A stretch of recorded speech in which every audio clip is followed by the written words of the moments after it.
Hey guys, welcome back. It's been a minute that we've been here. If you don't know me, I'm Arlett. And I'm Vanessa. And today we're gonna have two special guests. And these two special guests just recently got baptized this Sunday, April 20th. And we want to have them today talk about their testimonies, their journey with Christ, and how they felt while getting baptized, etc. Everything. So let's welcome them in. Hey guys, hello. Hi guys. Hey, hello. So you guys want to present yourselves? I'm Isis. I'm Areli. So how are you guys feeling today? Good. You're not getting Are you guys a little nervous? Yeah, my heart's pounding. Okay, so let's finish the small talk and let's go to the big stuff.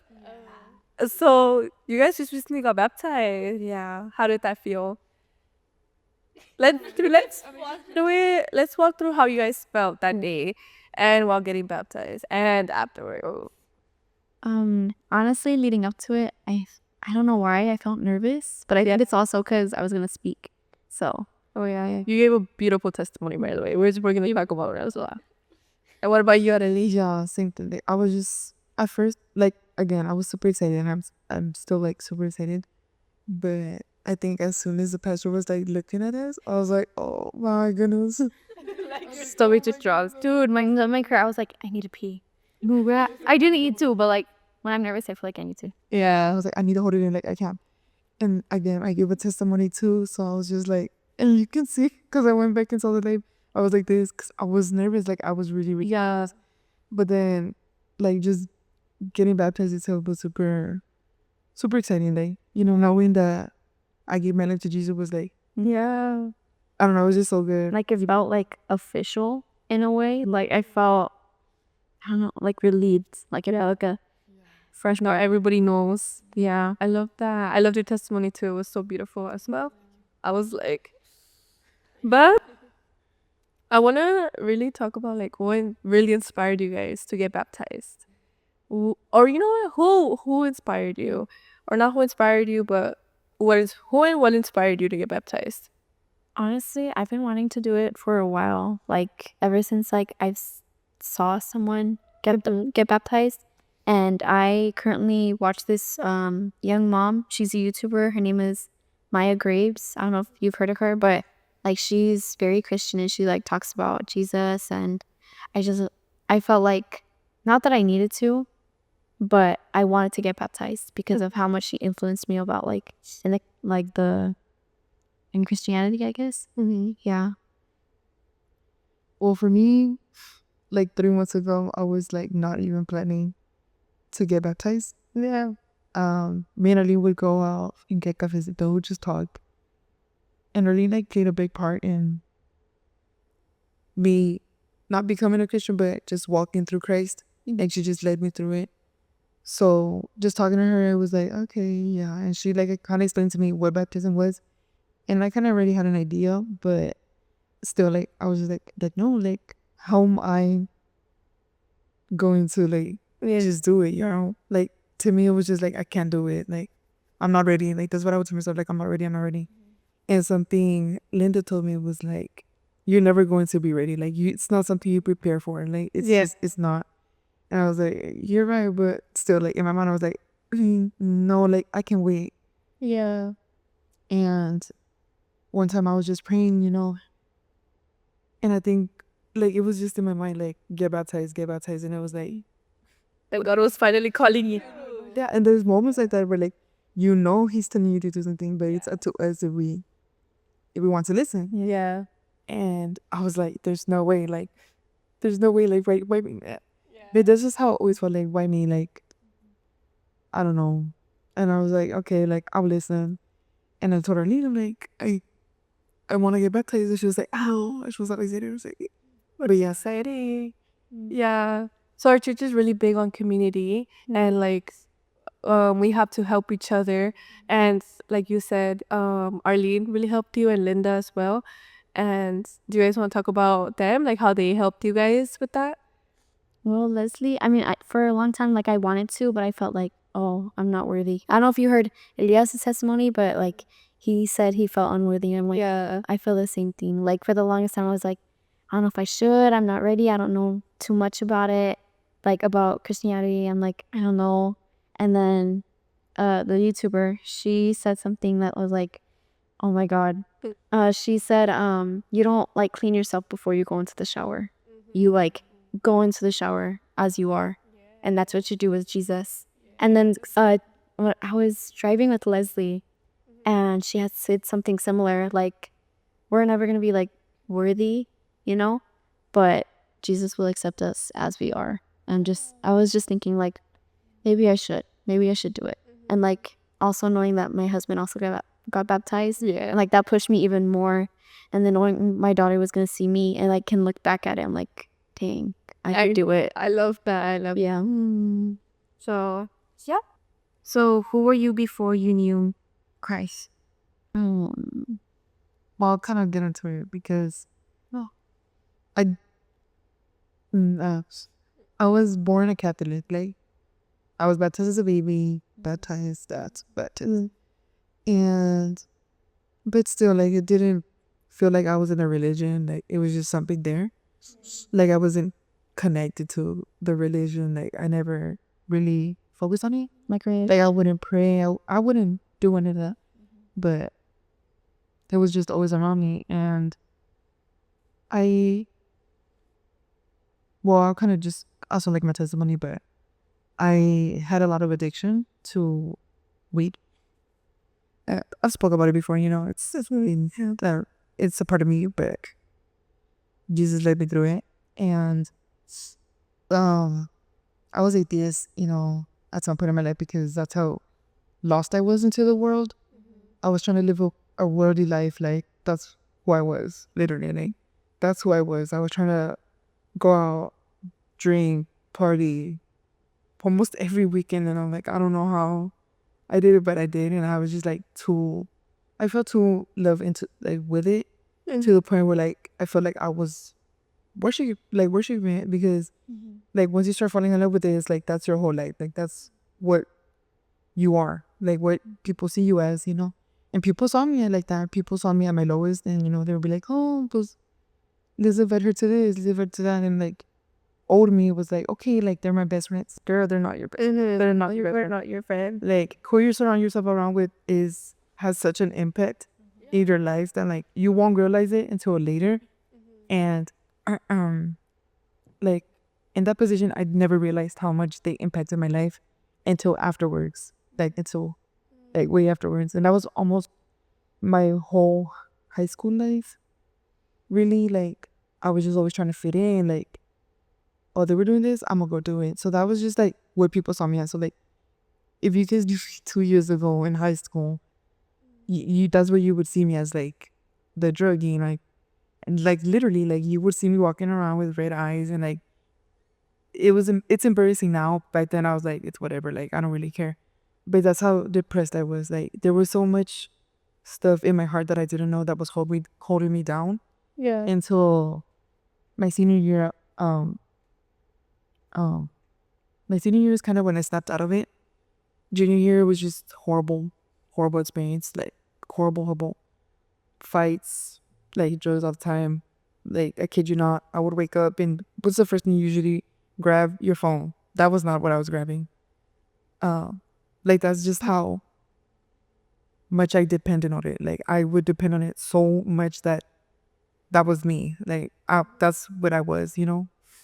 Yeah. So before I even looked into religion, that's just I completely forgot about religion at some point in my life. Like I was just like there was nothing for like that I thought that I needed until the first time I went to jail. And I talked about this. Like I saw a cross and something in me was like, just pray. And I prayed, and like I don't even know what I prayed, but I just prayed for like a minute. And afterwards I was just there sitting. I was like, I wasn't even worried about getting out, and I was just like, what is my mom gonna think? Like what is like that's what was in my mind. Like I wasn't worried about getting out. I was just like, am I gonna go to county? Am I gonna go to this? Am I gonna go to that? Like that's what I was worried about. And I look back now and I'm like, damn, like what was I doing? Like what was I doing, you know? And just because I saw the cross doesn't mean I got saved, you know? Like No. Do you think Jesus called you there? That there was like Yeah. a moment? Like, definitely. Yeah. Like, for sure, there was a moment where he was like, I need you to see me. And afterwards, I stopped smoking for a little bit, you know? But my withdrawals, you know, like my withdrawals was just like super, super bad. So I ended up going back to it. But then, like, I say this now, but when in that moment, I was like, what am I doing, you know? Yeah. But I say this now because I genuinely think God was like, girl, like, get out of it. Like, Yeah. get out of it. Like, you really need to get yourself together. And like, now I see that now, but back then I was like, okay, like, okay, look, I don't even know what to do. Like, I was so confused. But again, I went back to jail. Mind you, my record is clear. You know, Yeah. my record is clear. Thank God. Because thank God, girl, because I was just like in and out of it. In and out of time. But still, 2 times is way too much. Yeah. The second time, it just felt, I don't know. It felt weird. Because after I got out, I stopped completely. Like, I just stopped smoking. Like, I don't know how. Like, I really don't know how. Like, I just stopped and I didn't get any withdrawals. Like, I don't remember my head pounding. I don't remember any of that. And slowly afterwards, I started going to church. But in the first church that I went to, it felt very forced. Like, very, very like, like you couldn't talk about your issues. You can't talk about this. And it was just like, okay, like, this is not my vibe. This is not my vibe. To the next one. And so I went to a different church and again, pretty much same thing. And I ended up here, but at first it was still weird because it was like, okay, like, what am I doing here? Like, Yeah. that's just how I always felt because, again, I come from addiction. I come from this, depression, anxiety. Like, I come from so much that it was like, what am I doing, you know? Yeah. Like, it was out of my comfort zone. I was too comfortable in being who I was that I was like, how am I going to change? But slowly afterwards, I came here. Again, community, like, such a big thing because Camila, I love Camila. I'm like, We love you love Camila. Camila, like, just made me feel so welcomed. Like, and like, even if she didn't know me, like, my past or anything, like, she didn't see you as that, but like, your potential, like, oh, Camila. But she knew you were walkie testimony. But yes, like, the way she talked to me, the way she was, like, so welcoming, it was just, like, a big thing because I never had someone, like, be like that, you know? Linda, also super, super, super welcoming. Like, we love Linda. You know, and like, we love everybody. But yes, like, I think Camila had such a big thing, and she's in Dallas, but she's still here. Like, she's still here. But yes, like, I miss her. Like, I miss him, but yes, like, she really did help me, and I was sober for 9 months. Like, no, no, because again, I was trying to live a worldly life and trying to balance a Christian life, and it was like, and I do think God put me in the position to realize that you need me, not that. Like, yeah.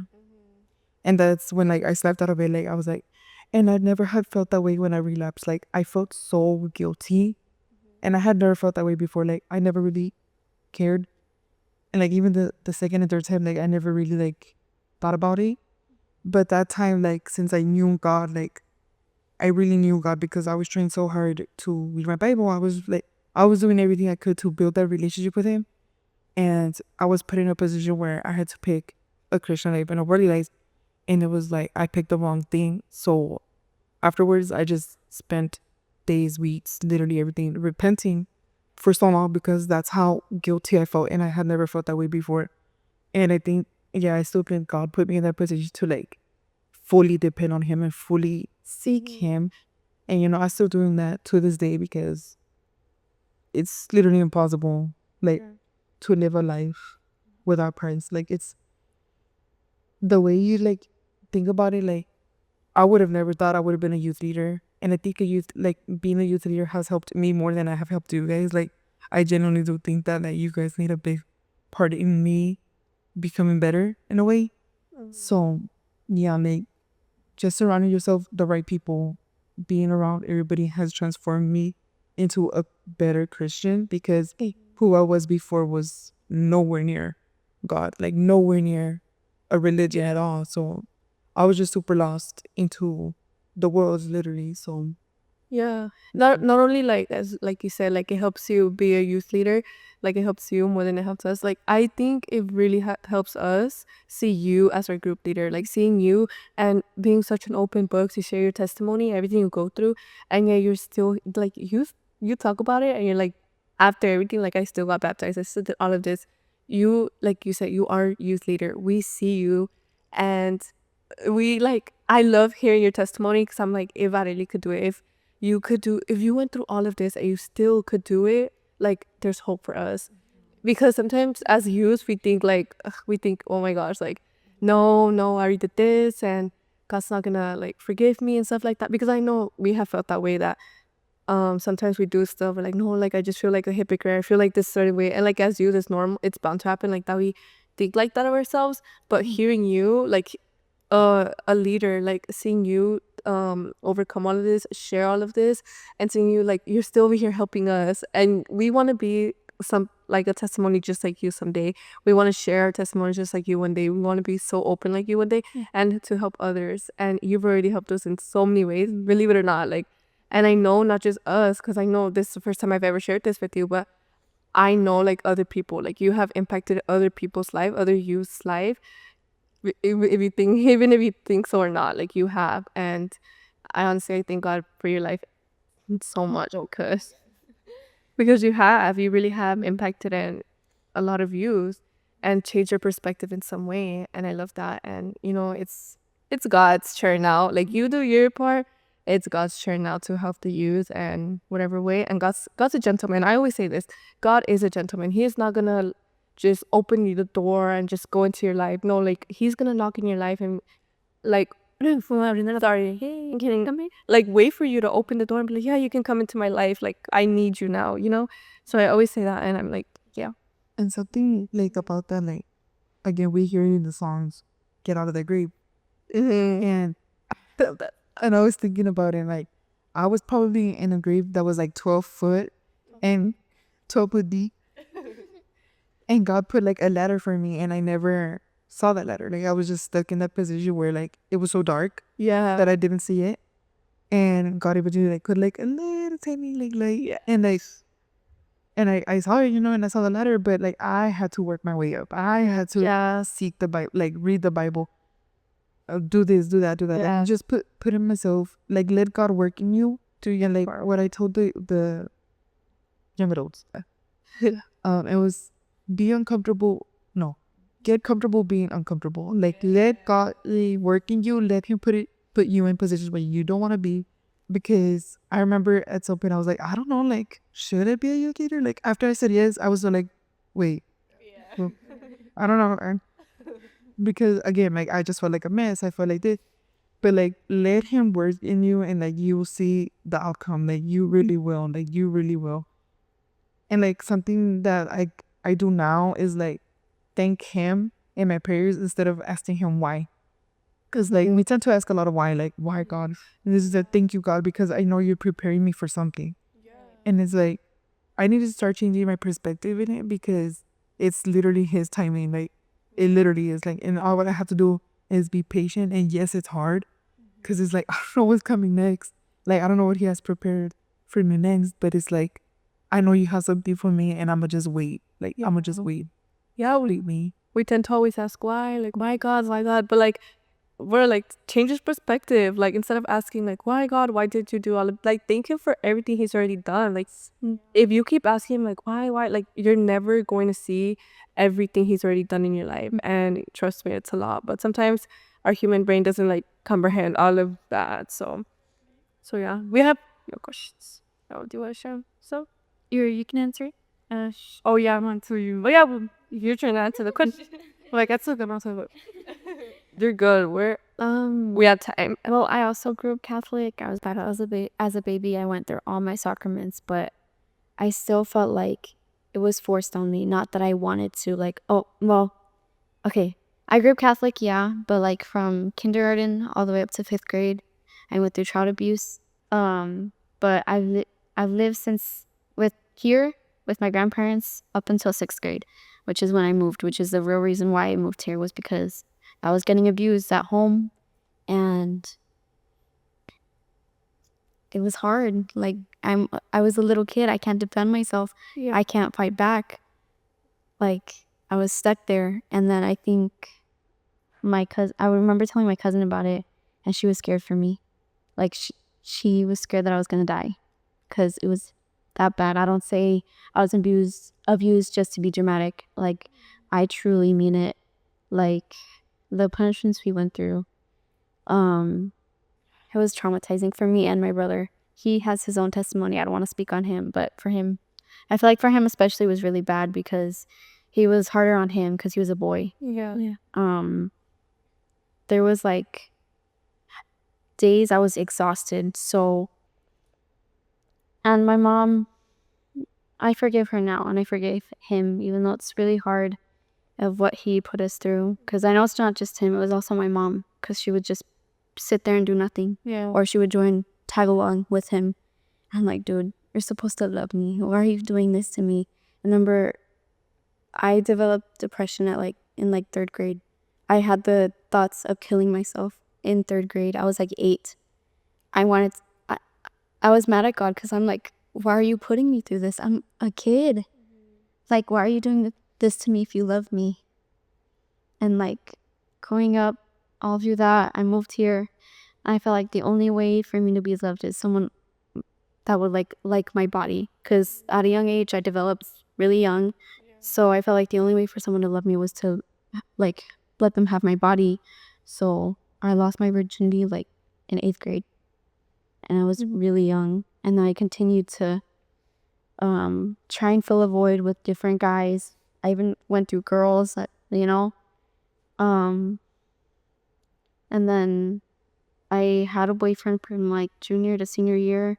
We were together, and then we finally broke up. So I went through another cycle because I was like, I'm broken. I'm just gonna fill the void with different people. And I finally met Elias. Like, even throughout all that, I was scared because I felt like I'm gonna get heartbroken. Like, I was scared. And then he started bringing me to church. I was known as his friend, even though we were dating. I met PG the first time I went to youth service, and I felt welcome, like, finally. Because when I was Catholic, it just felt forced because my grandma was just bringing me there, and we had classes for everything, but I wasn't really paying attention. I was just there just to be there. And then here, I don't know, it just felt like God gave me a big hug. Like, I don't know. I felt really accepted here, especially with the youth and like knowing everyone.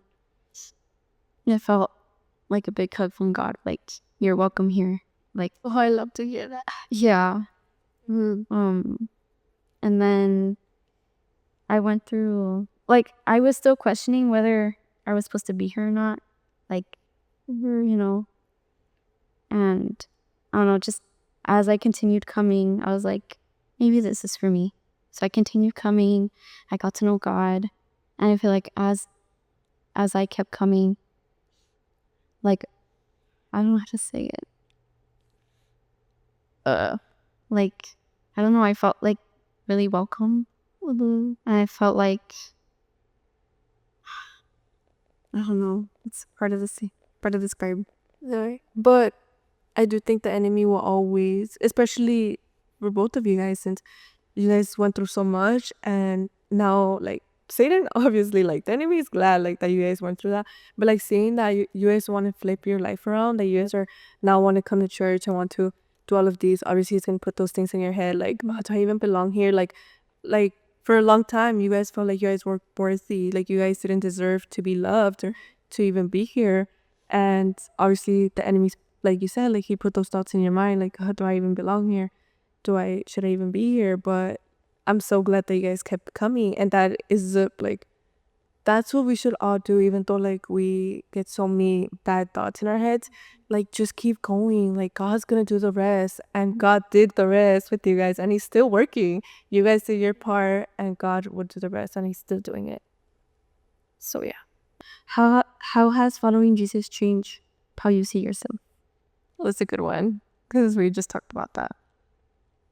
I think I feel more confident, like being able to present myself, because before I felt like I was only useful for my body, so I would show everything.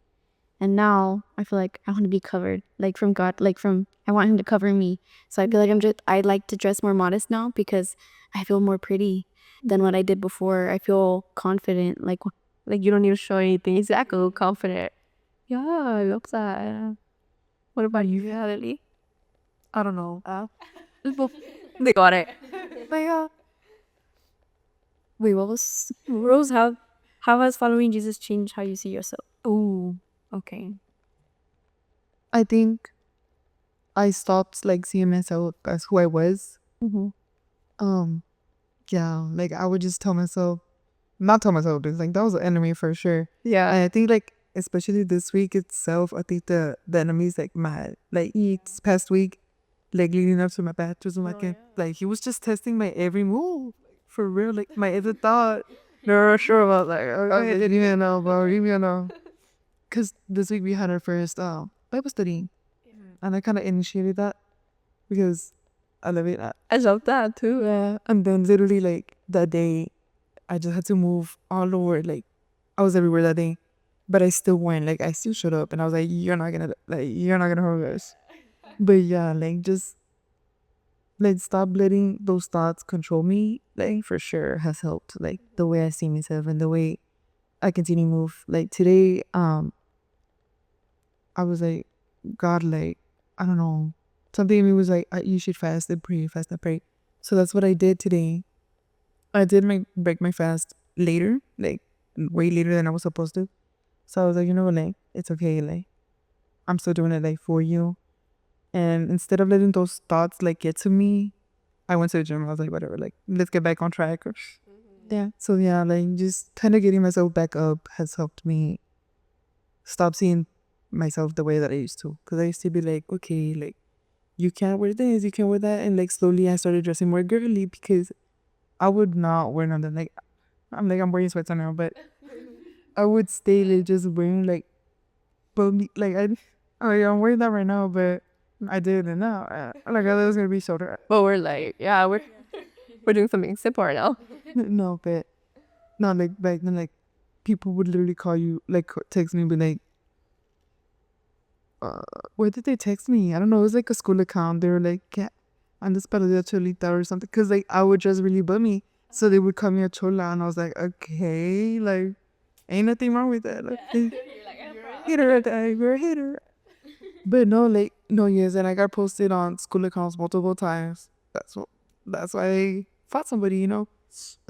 But I just let like the way they saw me, like I would see myself, and you know, if you read the Bible, you slowly find out how God sees you, and like if you eventually start seeing yourself the way Jesus sees you and like the way He sees you, you will fall in love with yourself. So like for sure, like read your Bible.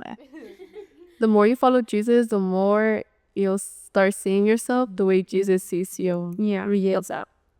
We have more questions. Let's see.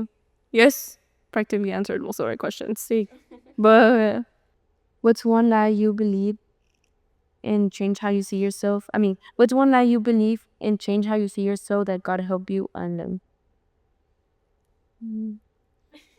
Like, so like something that like maybe like in the past you were thinking, oh, maybe like I'm unworthy, and now like that you're following Jesus, he stopped, like he made you, like he stopped, like showed you like, no, you're worthy. It's like, so what's something something that you believed for a very long time, and then when you like got to church, your whole perspective changed. and then I think, like most of us think like we seek God, but I genuinely think like He put Himself in a position where I saw Him and I continue to follow Him.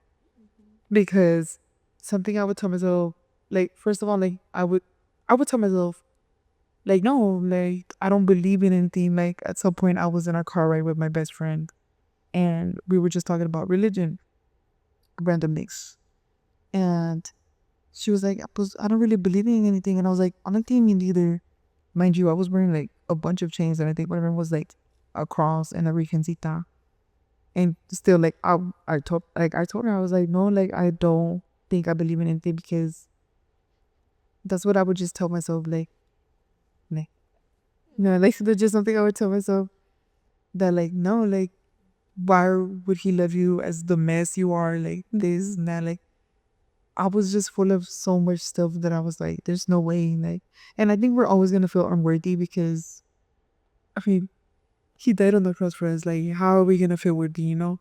But at some point in our life, we're gonna have to be like, okay, like, you did it, but why not? Like why me? You know, we're always gonna feel like that, but at some point, we're just gonna have to accept it and know it's not gonna be now, and it's not gonna be in a few weeks. Like, it takes time to finally realize it because I'm still like trying to realize it because I mean we're always gonna feel worthy, we're always gonna feel like that, but I think yeah, like the enemy is always gonna try to tell you like no, you're not worthy, you're not this, you're not that, but shrug it off, like then yeah, the enemy's always gonna lie to you and like that's just your mind too. So Yes. so I guess from what I went through as a kid, like something I would tell myself is like, if God loved me, why would he put me through that? But a lot of people say, if God's good, why didn't he make bad people? Yeah. But it's not him making them bad. It's them like using, like, not free will, but like themselves. They're being bad. In a way, yeah. 'Cause Yeah. Jesus gave us free will, regardless, like regardless how we were gonna use it in a good or a bad way. Like, we have free will, Right. and so does Satan. And so he's gonna use those people, and he's gonna get into those people, like, and attack, so he can hurt, so those people can hurt other people. Right. And that's kind of how I answer that question, because that Yeah. question's rough. Like, Yeah. like, why is, if God is so good, if God is so loving, like, why does he let all of these things happen? But because he's so loving, like, he gives us free will. And like, I wouldn't, like, in a way, like, we wouldn't want God to like push us, be like, no, you have to follow me, you have to follow me. Yeah. And that's the same way to like other people. He's like, he's not, I don't know how to really explain it, but you guys, yeah, until to the youth was like sin is always gonna be wrong. yeah. God is always gonna be wrong. It's up to us what we're gonna follow. And I'm not saying like for you specifically because you were put in a position where you pretty much had no choice. And like I feel so sorry for you. I really, really do. But you did literally the impossible. Like literally, like I'm so proud of you. Like you went through so much. Like just hearing that, like I'm gonna start crying out. Like just hearing that was like very powerful. And I was like, damn, like literally like just damn, like hearing what you went through, hearing like you were being put in positions where you pretty much didn't know what to do. But you still found a way to seek him and like continue to follow him. So Yeah. yeah. You took all that trauma and you still chose to follow Jesus. Yeah. Like, there's so many different things you could do with that. And instead of like, oh, like this happened to me, I feel like feeling like the victim for your whole life. Like, you're like, no, like I choose to follow Jesus. And I think that's like so powerful. And also, like, I guess my daughter is also my motivation to continue following Jesus, because I guess like a conflict for me is like, since I went through this stuff, how am I going to discipline my daughter? Because I don't want her to end up like me, but I also don't want her to walk all over me to the point where like, oh, I'm too gentle with her. So like, I'm trying to trust in God and like to help me discipline and like do all those things. Yeah. And like, I also want her to not end up like me, being a teen mom. Yes, it's like a blessing to have her, but it's so hard because I'm also balancing school. So I'm like choosing between my career and also being a parent, you know? And I don't want her to put her in that position where she feels like she can't do anything, or like she feels lost. I don't know. Yeah, because it's a struggle. I love her so much, but it's so hard. Yeah. Especially being young, getting looks, especially at the stores. Like, I'll be with her, and like I've had so many like mostly older women. They'll like look me up and down, like shake their head at me or like give me a nasty look. I'm like, I'm trying my best here. Like, Yeah.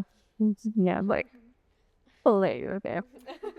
So far, I know how after getting baptized, before even getting baptized, the moment that you guys are like, I'm gonna get baptized, Satan attacks that moment right there. And then because he's angry, he's angry that you guys chose God and you guys are leaving all of this behind. So what has been the hardest thing for you guys? What has been the hardest part about walking with Christ lately? You know, because I know you guys have had these temptations and all of these things come back to you. I know when I got baptized, like I don't want to get into it, but when I got baptized, I had so many people come back to my life, so many things, so many temptations come back to my life, so many things that I've gotten over with come back to my life, but it was because Satan was mad. And man, the moment that you overcome all of that, like it feels so good. And you're like, damn, I still chose Jesus. So like you guys, if you guys don't mind sharing, what has been the hardest part for you guys? I think recently, or like even, I had stopped cussing for a while because like throughout my life I've been like, I'll say whatever, but like I don't know why I felt this whole week I felt like frustrated and mad and like what's going on, and like yeah, I was like going back to cussing. I'm like, why am I doing that? I have bad road rage already, but like I feel like this week it would sorry, but even like it was even worse this week, and it just felt like they're so stupid, like, and I'd like say things, and like I feel like it was even worse for my daughter because like she'd do one little thing and it would like frustrate me, and like it would, I felt like agitated. And even with my husband too, like even so one small, like he'll do one thing, I'm like, I told you to do this and you did this, like why I don't know, like I felt like I was struggling a lot with cussing. I'm like, I feel like I'm reverting back to what I used to. I'm trying not to. I'm trying so hard to like use substitutes on what I'm gonna say. Yeah. No worry. That. I think for me, discipline, That's a big one. That's a huge one. staying on track with school, with myself, working on myself, because I'm like, I gotta lose weight. I'm like, I gotta walk in.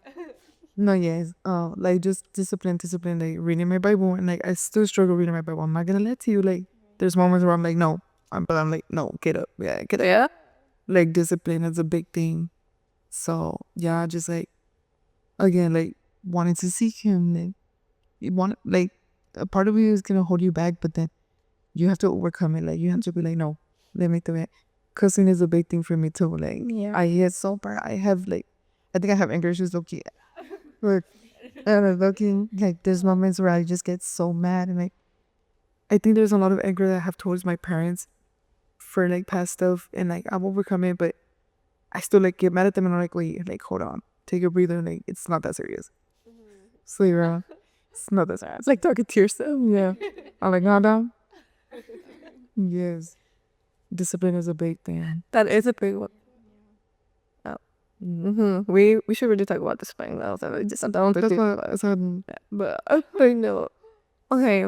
To wrap it up, our last question. So do you wanna ask it? You can answer. If you could go back and talk to your younger self, what would you say about identity? What would you say? More like advice, like you would give yourself, or yeah. If you could like just go back and just tell yourself like one thing, what would you think? You're gonna get through it. You'll be fine. Like there's a lot of things I would say. Where do I start? Yeah, but something is just like, just wait. Yeah, Be patient. Be patient. yeah, that's a big one. What's one advice that you guys would give to you? To you? Yeah, to you, like the people that are watching. Yeah, the people who are watching that you think that. What if they went through the same situation? They're hearing you guys out, and one advice what if they're going through something like that right now, and you guys have to tell them one thing?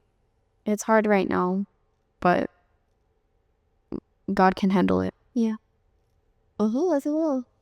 I think something I would say, and you're probably like, what? But I think I say what now because when I was in that position, I would be like, okay, like, what are you talking about? Right. But it's just like, be patient, be patient because yes, you're in the position where you're struggling, but you will get out of it. Like, you really will through Jesus. Like, just keep seeking Him. Like, don't give up. Like, really, like, don't give up. So that's just something I would say, like, just be patient. Like, Yeah. just wait. Especially in just a generation where like we want things like that. It's hard. Because we're still like that. Like, we Yeah, honestly, yeah. So it's really hard to. Yeah, that's a big thing. What should be that advice? What fight do you think we would give? Well, like, right now it was hard. It's hard, maybe like what you're going through, but like God, just trusting God because He has a big thing for you. Yeah. Like He, and for the future, like I don't know, just like, yeah, God has a good, like a big plan for you. And whatever, I think, like, whatever season you're going through right now, it has a meaning. Whatever season, like, there's a meaning for every season that you're going through. It has, and just, it sounds, like, in a way, it shares something weird, but enjoy that season. Yeah. Like, enjoy that, enjoy what, like, even if it's, like, I'm going through, like, it's the worst moment of my life, enjoy that season, what God's teaching you. In every season you learn something, and just learn to enjoy it in a way, because you'll get over it. Yeah. That's what a season is. You will get, like, you'll get over it. Like, you'll get over it, and just learn to, like, Be patient. yeah, be patient, and learn what that season's teaching you. Yeah. So yeah, that's, yeah. Well, thank you guys for being here. Like, it's beautiful, like, what, like, your testimony, like, what like God has done in your life, and how Vanessa said, like, it's a blessing for having you guys here. Yes. Yeah. Yeah, thank you. Thank you. I really loved you guys' testimonies too. I love that you guys shared. Thank you guys so much for sharing. Hopefully we get together soon again and keep talking more of, like, what God keeps doing in our lives, because, this is just the beginning. We are just getting started. Yeah. And you guys getting baptized was just the beginning. And I'm so excited to see what God has in plan for you guys, and what God's gonna do with you guys. Because you guys are walking testimony right now. Like, damn, guys. You guys already inspired so many people. I don't know if you guys know, there was 400 people seeing you guys get baptized. Oh my God. You guys inspired. That's so nerve what I'm thinking about. Yeah. So nervous when he told me. I was like, what? So you guys, I'm sure you guys inspired so many people. You guys inspired me, and I already got baptized and everything. Like, I love that you guys shared. I love that you guys shared right now. So thank you guys so much. And that is the end of our podcast. Thank you for watching. You guys so much for watching. And stay tuned for our next podcast. Yes. Thanks. Bye. We didn't practice that. Yeah, we didn't pick that. We're not talking about that one.